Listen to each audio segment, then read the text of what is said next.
Okay, so Yili and I were talking, and of course, the conversation got to be somewhat about my book of Simon, which is my Simon Bamford scrapbook. Yes, it is an actual thing dedicated to Simon Bamford, man, myth, and legend. Um, as you can see, it's getting really thick, so I'm going to have to get a new binder here in the very near future. Everything in here, I try to get as many official pictures as I possibly can. I really don't like taking stuff off of Facebook or IMDb. In some cases, I just don't have any choice because the pictures aren't available anywhere else, and I really want my collection to be complete. Because, I love Simon and he's adorable, so I want to have as many really good pictures of him as I possibly can.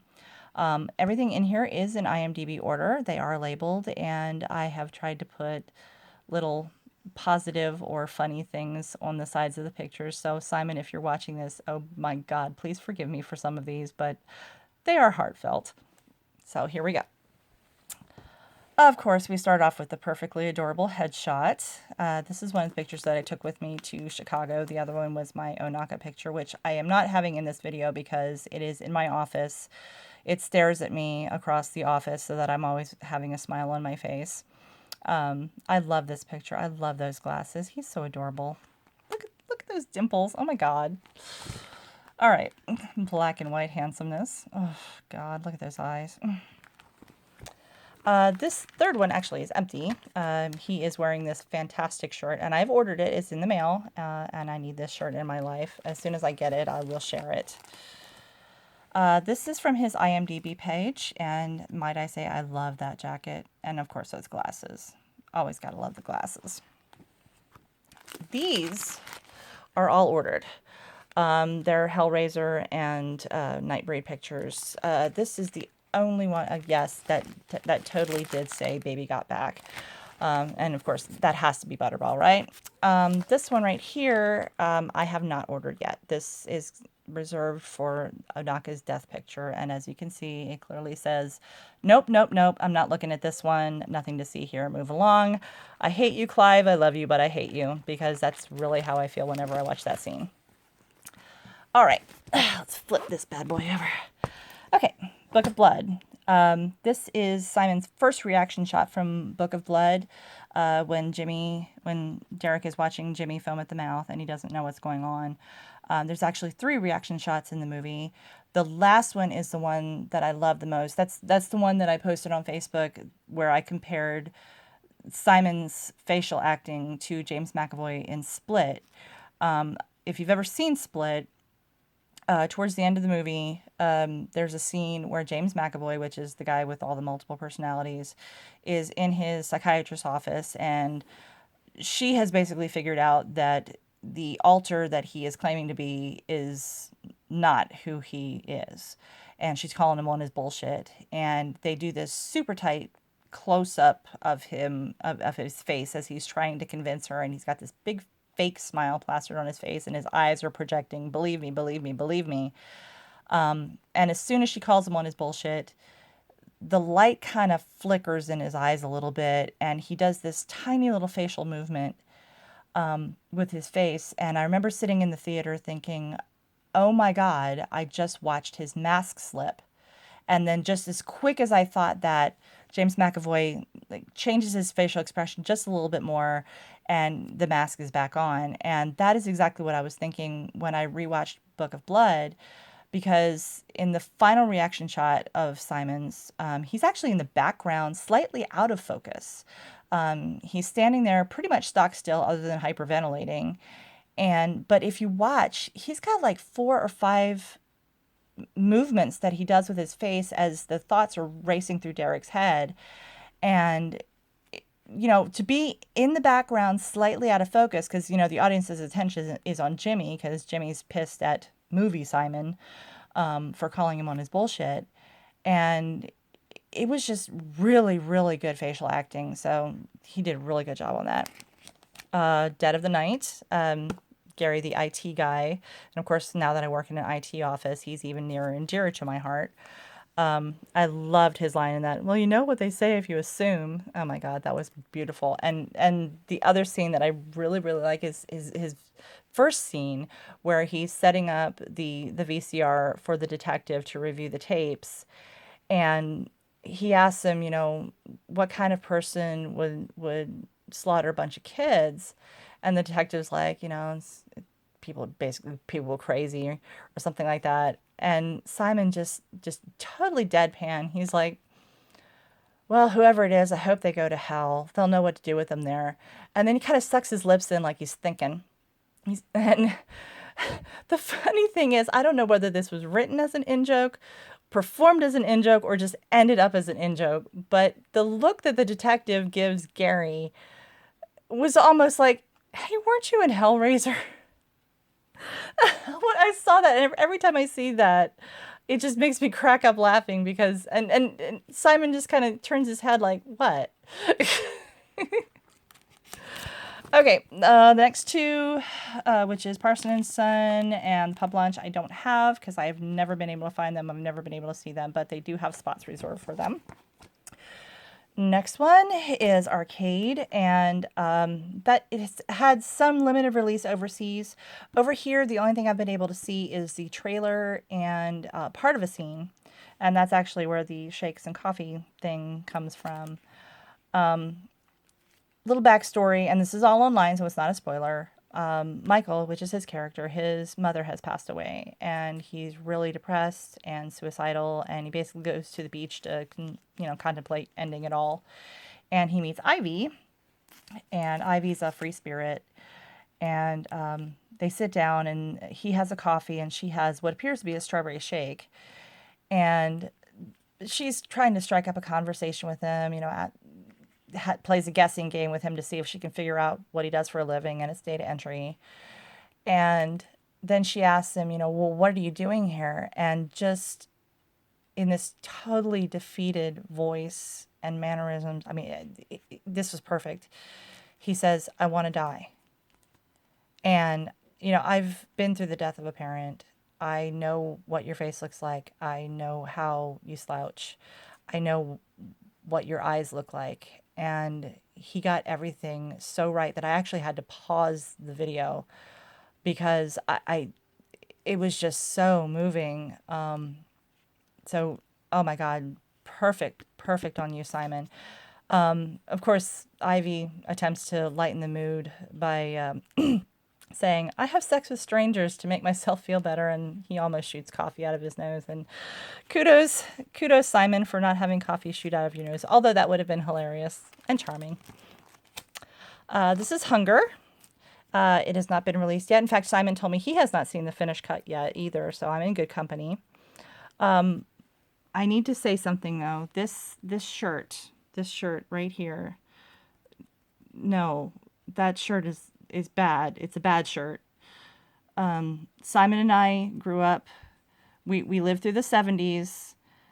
We know what bad shirts are. That's a bad shirt. That's the kind of shirt that you take out the doll and show on the doll where the shirt touched you. That shirt needs to go. Burn this shirt. From what I have seen, from what little information I've been able to get, this looks really, really good. And I'm really looking forward to seeing this. This is The Real Mammals. This was a TV movie over in Britain.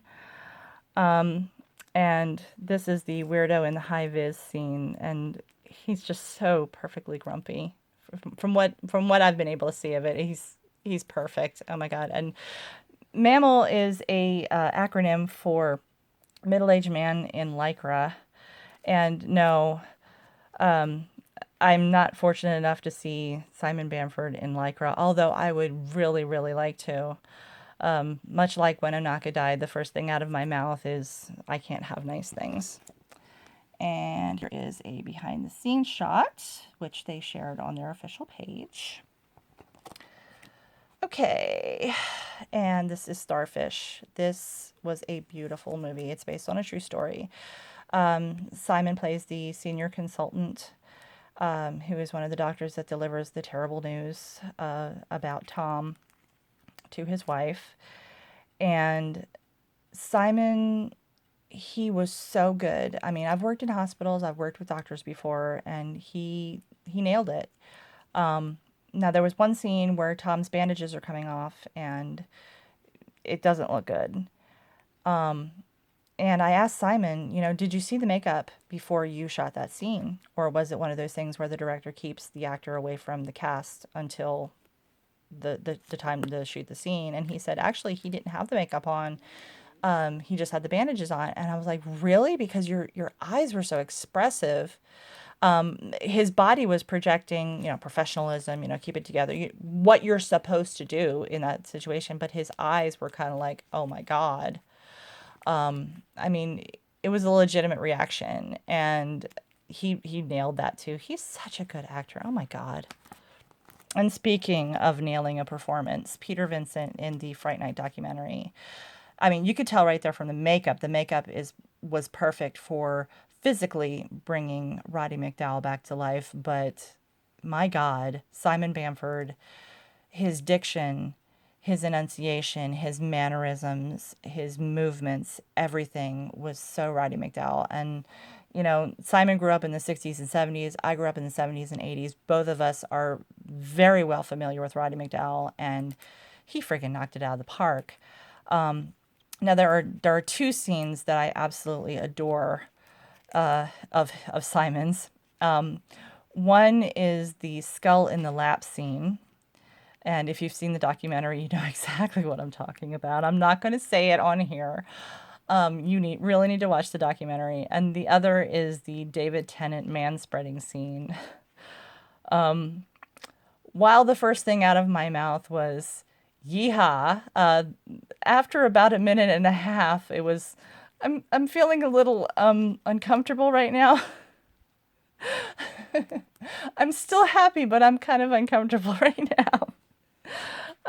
But yeah, he really knocked it out of the park as Peter Vincent. This is the offer. The first 17 minutes have been posted online, and I really encourage you to watch it because it looks really, really good. Simon told me very, very sparsely little about it. And basically, it's nothing that you wouldn't have learned in this 17-minute promo that they posted. Basically, 7 guests, 7 deadly sins, 7 kind of like tarot cards type things. And basically, you pull a card and you have to guess which guest it is referring to. Simon plays Jonathan Brooke Davis, who is a banker, and Simon dialed the smarminess up to 11. He was so perfect as a perfectly bad person. This is probably the only character of his that I'm actually looking forward to seeing die a horrible death. I'm sorry, Simon, but Jonathan is terrible. I love you. Anyway, this is a behind the scenes picture, which they posted. And of course, that is the suit that launched 1,000 ovarian explosions. He looks so good in this suit. Oh my God. Jonathan is a terrible person, but that suit rocks. And behind the scenes again in that wonderful coat. He looks so good in leather. Oh my God. These are 2 from Confidence, which I have ordered, but they have not arrived yet. And these 2, Mrs. Wiltshire and Finders Keepers, are either in pre-production or have not started yet. Now we get into our musicals, and oh my God, how adorable is he as Seymour Krelborn in Little Shop of Horrors? I mean, the first time I saw this picture when he had this on his IMDb page is, oh, I want to go somewhere that's green with Simon. And in Fiddler on the Roof. Oh my God. All right, now we get to the goodies. Now this section has just started. As you can see, it's very thick, so I'm going to have to get a bigger binder. The first section is Simon's Plays. I only have 1 right now, but I have a couple more ordered. They have not arrived yet. The next is Other Plays that he's been in. Again, I have 1, but I have several ordered. The complete works of William Shakespeare abridged. If you have not heard his story about what happened in Cairo, oh my God, you have got to watch Nicholas Vince's chattering interview. Or actually, there's a couple interviews online where he tells that story. It is hilarious, and it is the reason why I call him Simon Bamford, Unintentional Man of Mystery. Nightbreed Chronicles in plastic because, of course, it's a first edition and you want to keep it nice. Of course, if you open it, it's immediately going to open to Onaka. Gee, I wonder why.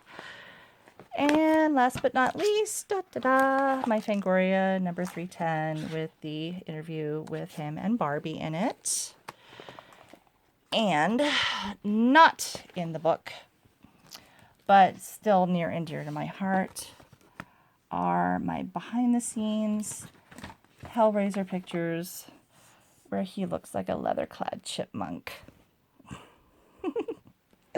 So anyway, that is my Book of Simon. I hope you enjoyed it. Again, I have a lot of work to do on it, but it is coming along.